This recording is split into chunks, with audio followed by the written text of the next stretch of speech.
Québec, c'est un beau milieu là, pour travailler en psychiatrie, juste assez grand, juste assez petit.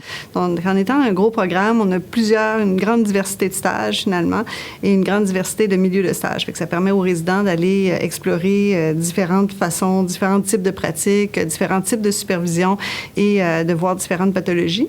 Puis en même temps, bien, on n'a pas les désavantages d'un milieu qui devient un peu impersonnel. Donc, on a vraiment, tous les résidents se connaissent ensemble, les résidents connaissent la plupart des psychiatres et vice-versa. Fait que ça permet d'avoir un côté très relationnel, un peu familial. La direction de programme est vraiment intéressée là, à ce qu'on ait une solide formation de psychiatre et à constamment parfaire la formation qui nous est offerte. La convivialité entre les résidents, entre le corps professoral, avec les patrons dans les hôpitaux. Donc, ça, c'est un point que je trouve vraiment génial. Les résidents peuvent s'impliquer vraiment beaucoup. Il y a l'ARPUL, l'Association des résidents. Donc, il y a plusieurs types d'implications au comité de programme, sur tous les comités. Il y a des résidents qui sont là, puis leur rapport est très, très important pour nous. La psychothérapie, c'est vraiment une de nos forces. Ici, on a un programme qui est solide avec une directrice de programme aussi qui est très attentive aux besoins des résidents. On a une formation solide dès le début de la résidence avec les cours de psychothérapie généraux, mais après ça, le soutien, la psychodynamique longue, la TCC.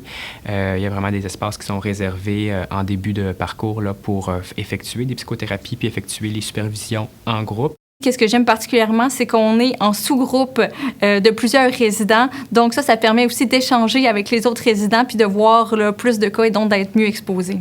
La place de la recherche au sein du programme de psychiatrie à Québec est vraiment privilégiée.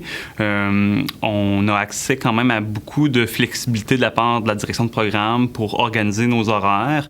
Ça développe aussi un côté d'interaction, de travail en équipe avec d'autres collègues qui est intéressant, puis un très bon soutien aussi pour le projet. Les résidents ne sont pas laissés à eux-mêmes.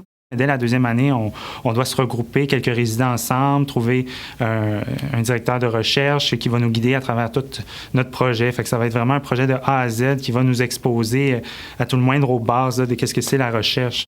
Donc à Québec, il y a quand même beaucoup de choses à faire. Si on est plus en mode de citadin, bien, c'est sûr qu'il y a beaucoup de dynamisme, là, les éléments culturels, les restos, les activités, festivals, tout ça, là, on en a quand même plusieurs. C'est une ville qui est assez vivante, qui a beaucoup d'aspects culturels à exploiter à Québec. À quelques kilomètres, on peut se retrouver dans des parcs nationaux, on peut se retrouver à faire du ski, de la randonnée pédestre. Donc, je trouve que c'est une ville qui offre un beau combo, un combo urbain et nature. 3 mots pour décrire le programme de résidence en psychiatrie à Québec. Je dirais que c'est un programme qui est dynamique, qui est à l'écoute de ses résidents, puis qui est vraiment solidement bâti. Dynamique, soutenant et chaleureux. Relations, respect et succès. Le succès pour devenir d'excellents psychiatres.